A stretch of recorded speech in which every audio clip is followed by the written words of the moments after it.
So hello and welcome to the video. I wanted to make a video about the celebrity Silhouette following my cruise on her a few weeks ago.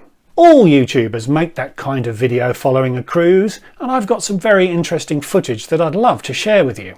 But that's my problem, all YouTubers do that and the videos end up all being quite similar. So I gave it some thought and came up with the idea of making a video about a day in the life of the celebrity Silhouette. That will allow me to show off the features and facilities of the ship, but to do it in a way that is a little different, which I hope will make this video a little bit more interesting. So if you'd like to see a day in the life of the celebrity Silhouette, then stick around. Hi, I'm Matt and I love cruising. I love the ships, the places you visit, the entertainment, and every now and again I'll also enjoy a drink. So subscribe to see where I go next, and perhaps get some inspiration for your next cruise. I don't know about you, but I never seem to sleep that late on a cruise ship. I sleep well, but never that late. Usually that's because we're in port, in which case I'm eager to see the beautiful new vista that has been delivered overnight. If it's a tropical port, I usually get off to explore as early as possible, to avoid the worst of the heat and to avoid the crowds. I'm using Liverpool to illustrate this point, which is not tropical, and we couldn't get off independently on my recent UK cruise, but it was quite warm and you get the idea. But for the purposes of this video, let's pretend it's a sea day. Some think cruising is all about eating and drinking, and they're right. So it's time for breakfast. On the Silhouette you have three choices. The first two are the buffet or the main restaurant.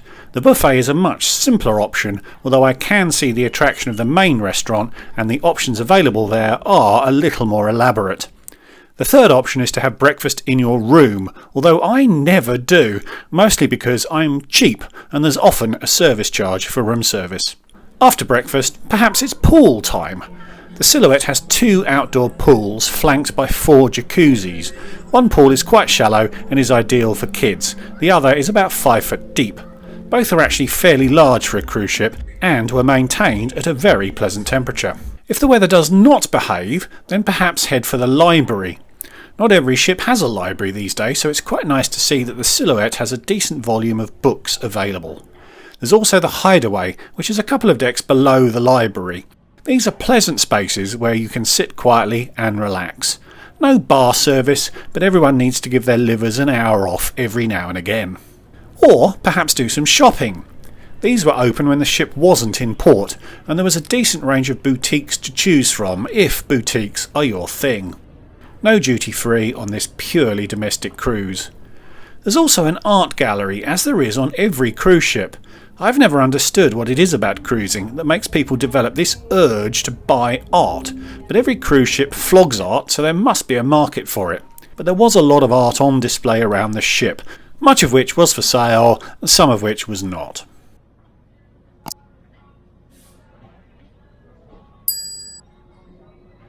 After spending some money, perhaps stop for a coffee at the Cafe Al Baccio on deck 5. You can also get some ice cream here if you've been without calories for more than 30 minutes. Before you know it, it will be lunchtime, time to eat again. Once again, a couple of options. Some speciality dining venues may be open on sea days, but an easy choice is the Mast Grill, which offers burgers and hot dogs by the pool.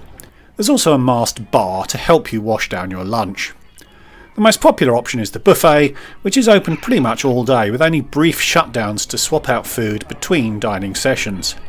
The buffet also has strolling waiters to offer alcoholic refreshment, as lunch will probably mark the point where the sun is definitely over the yardarm. After lunch, perhaps head to the solarium, which is a great option if it's very hot or very cold outside by the main pool, and are the 2 jacuzzis in there. Both the pool and the solarium have bars, and there will be circulating waiters to assist if you're comfortable and don't want to get up to get a drink. Plastic glasses too, and they're happy to serve you if you are in a pool or a jacuzzi.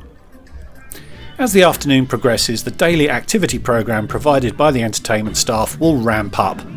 Even if you're not the sort of person who would walk the length of the ship to play a game of trivia, the entertainment can be fun, so keep an eye out for it and you'll probably enjoy watching or even playing along.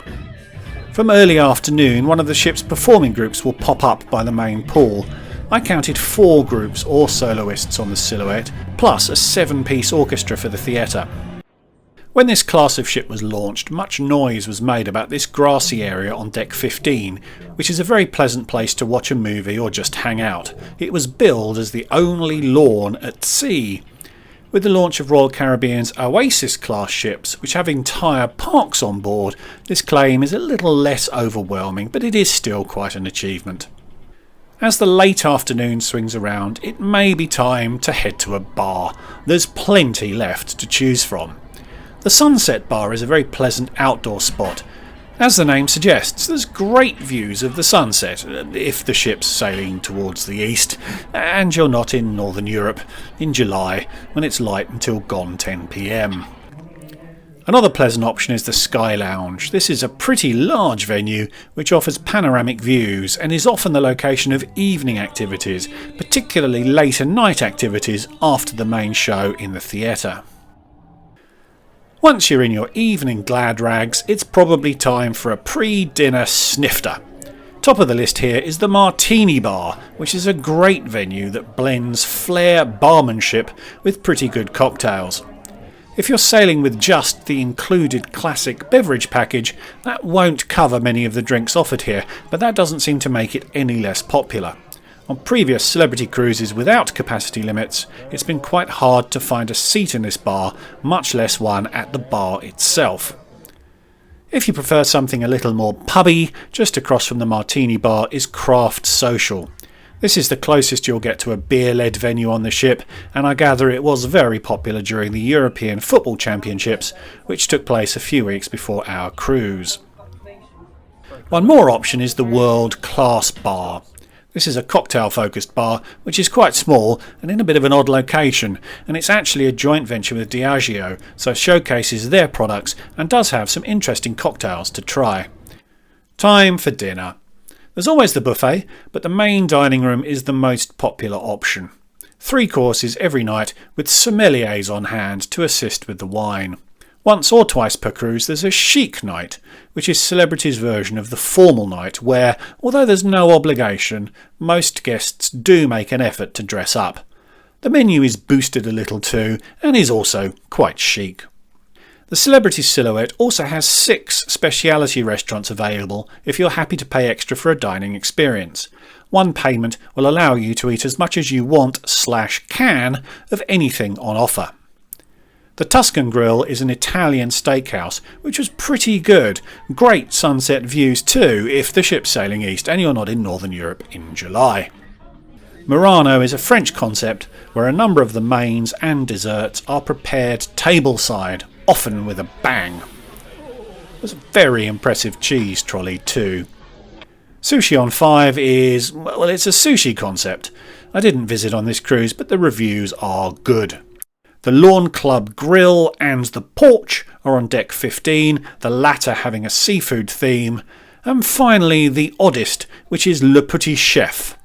Once you've selected your meal from a relatively limited menu, an animation of the dish being prepared is played onto the table from overhead projectors, at the end of which the dish you've just seen prepared is delivered. I didn't experience this firsthand, but had read about it beforehand, and once again the reviews are excellent. After dinner, or indeed before if you prefer a later dining slot, it's time for a show. Every night in the main theatre there'll be 2 performances of a show. On our 6-night cruise we had a singer/comedian called Joe Little, the Barricade Boys as shown here, Richard Jones, the magician who won Britain's Got Talent in 2016, plus Ollie Nez, the saxophonist. Then to round out the offering, there were 2 production shows performed by the Silhouette's team of singers and dancers, Life and Cosmopolitan. I think it would be fair to say that some performers coped with the small audiences better than others, but the overall quality of the entertainment was high. As I previously mentioned, evening events were also held in the Grand Foyer and the Sky Lounge. There was a secondary venue called Celebrity Central, but it was rarely used and I didn't actually find it until the last day when I didn't have my camera with me, just outside of which is another bar. After the show, perhaps it's time for a flutter in the casino. A decent size, and although I expected it to be the venue that suffered the most from the reduced passenger load, there was some life in there late at night and a full range of games was on offer. And you guessed it, there's also a bar in the casino. You're never far from a drink on the Celebrity Silhouette. So to round out the night, time for a nightcap. Believe it or not, there's still a couple of bars to mention. The first of these is the Passport Bar on Deck 3. This is a very pleasant spot to base yourself for any show taking place in the Grand Foyer. On our cruise, some of the headline performers in the theatre added a bonus show at around 10 PM in the Grand Foyer. Having not been able to perform for 18 months, some of them seem to be enjoying themselves more than we were. And a final bar option is actually one of my favourites, the Ensemble Bar. This is located forwards on Deck 5 in a sort of foyer area which leads to several of the specialty restaurants. It's almost hidden, and I suspect quite a few guests who never visit a specialty restaurant may never find it. A very pleasant ambience when busy, and there's usually live music there too. It's a great place to round out the evening. But believe it or not, that's not everything. I didn't talk about the large spa where you can get any number of treatments, massages, haircuts and other pampering experiences. Nor did I mention the gym where you can gym. There's a kids club and a nightclub with yet another bar, and if you're staying in the most premium of cabins, you'll get access to your own bar, restaurant and sun deck with more jacuzzis. And finally, if it all gets too much, there's a medical centre where you can go and get your stomach pumped.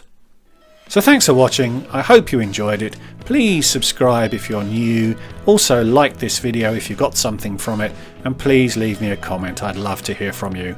So thanks again for watching, and I'll see you all in the next one. Goodbye.